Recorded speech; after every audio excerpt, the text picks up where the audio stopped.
Yes, I believe the government should require children to be vaccinated. Yes, I do think the government should require vaccination. Yes, I believe the government should require vaccination. I do believe the government should require vaccinations. Vaccinations can save lives. There are many diseases that were wiping out populations generations ago that don't even exist anymore, but can come back and have the same sort of detrimental effects if we're not careful and continue the vaccination process.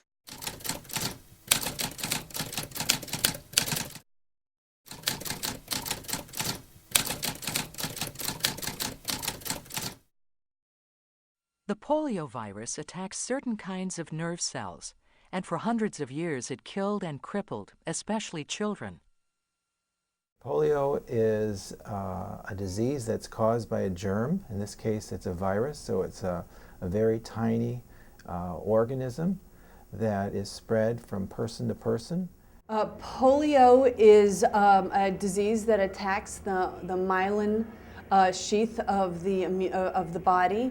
And so if you think about how you feel and how you walk, all of that requires coordination from your brain to your feet to your arms and to your legs. So what polio does is it can cause complete paralysis. It can cause partial paralysis. It can also cause death by paralyzing the lungs. Polio is contracted through person-to-person transmission. It travels in what's known as the fecal-oral route, which basically means that the germs, when somebody goes to the bathroom, get on their fingers. They're microscopic, so they don't realize it. If they don't have perfect hand hygiene, they can pass these on to another person. In the past, in the history of the United States and other countries, there have been problems with sanitation, and so it can get into sewage and also get into swimming pool water, lake water, and so this germ has successfully transmitted to many people over the hundreds of years, thousands of years that it's been around. So vaccine is a chemical, and the idea is to make the person's immune system think that it's seen the germ. So when it sees the real thing, it says, I've seen you before, I'm immune to you, and you don't get sick. There's been 2 vaccines that have been developed for polio. One is an oral vaccine, so basically it's something that's taken by mouth, and the other one is an injected vaccine, so we might think of it like one of the baby shots. When we started immunizing people against polio many years ago, we had, I don't know if none of you are old enough to remember this, and I'm not either, but there were 50,000 American children getting paralyzed permanently every year. The vaccine itself was an oral version called oral poliovirus, OPV, that was the real thing but made not so virulent. That is, it didn't cause disease. And we knew when we licensed it that it caused about 7 or 8 cases in the whole United States of polio-like disease a year.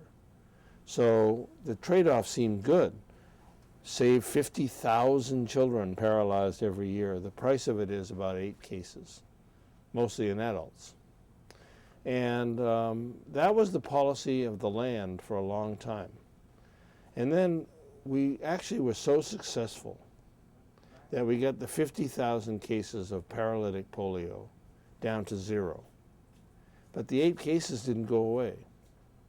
So now we said, now we have no cases of wild type, which means natural polio, and we have 8 cases of paralytic from the vaccine. Unacceptable. So we changed from oral polio vaccine, from OPV, to an injectable polio vaccine called IPV, injectable, I for injectable, and that vaccine is a dead virus. So it's not given orally, it's not live, it's dead. And it works. I mean, we have made the American public protected against polio and with IPV.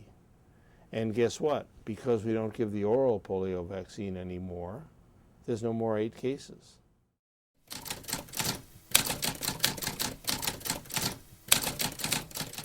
cost to society if people are vaccinated versus not being vaccinated, it would really be on the individual level, a big cost to the individual who might be not vaccinated. Say if they do contract one of the diseases that is they're being guarded against with the vaccination. Should a child's education be interrupted because they have not been vaccinated? I absolutely agree that it should be, because we have a responsibility to all our children to protect them. And by having a student removed from school because they've not been vaccinated, what society is saying to that child and to that family, we care about you. We want you to be healthy. We want you to take care of yourself. If you're not taking care of yourself, you're compromising your education, but you're also compromising your community, because we're all in this together. I think it would be a greater risk to the community if people are not vaccinated and these diseases are spread, because then there is a lot of money put into, caring for those people, whether or not they have the financial means to, pay for their coverage. Then you bring into, putting the cost of, Medicare or Medicaid on the system in order to cover those costs for that individual. So I think vaccinating in the long run saves a lot of money for the community. Well, vaccines in general, I would say, are very safe. I would strongly recommend that parents follow the CDC guidelines for not only the polio vaccines, but all vaccines. What would I tell moms? I would tell them, if you possibly can, immunize your child. Immunize them on time against recommended diseases. The committees that make these recommendations have thought for hours about the recommendations. I'm not saying vaccines never have side effects. They do, but in general, they're good. And the measles vaccine is a case in point. It's a wonderful vaccine. It has almost no side effects. And we're having an epidemic now because mothers have thought otherwise and have withheld immunization from their children. One scientist, one study swayed so many people that vaccines are causal factors with autism.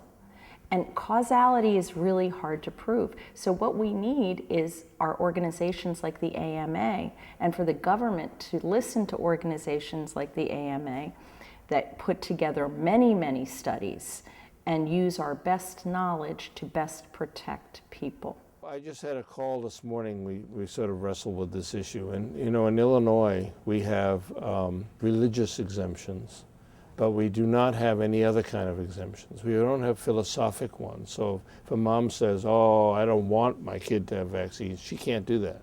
She has to say, my religion doesn't allow it. And in the past, moms have been able to say that and just have it go. So they didn't have to talk to the doctor, they didn't have to do anything, just my religion doesn't allow vaccines. We had more religious exemptions in Illinois than any other state in the United States.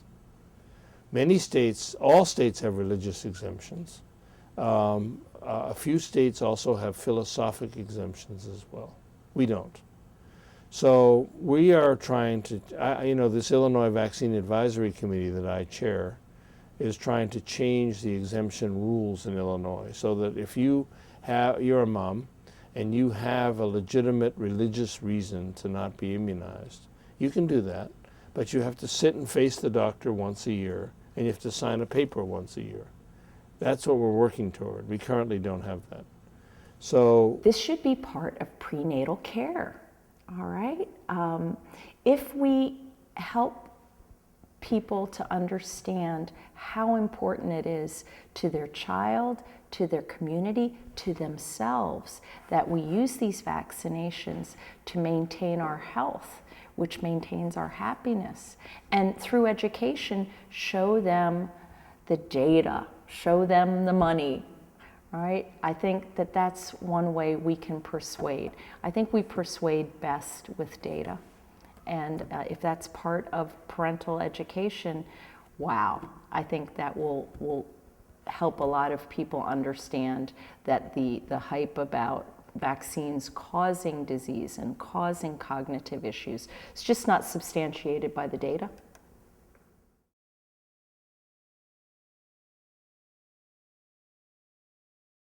Although poliomyelitis has been eradicated from the United States for 36 years, if the government doesn't enforce the American people to get vaccinated for polio, the American population will soon disappear.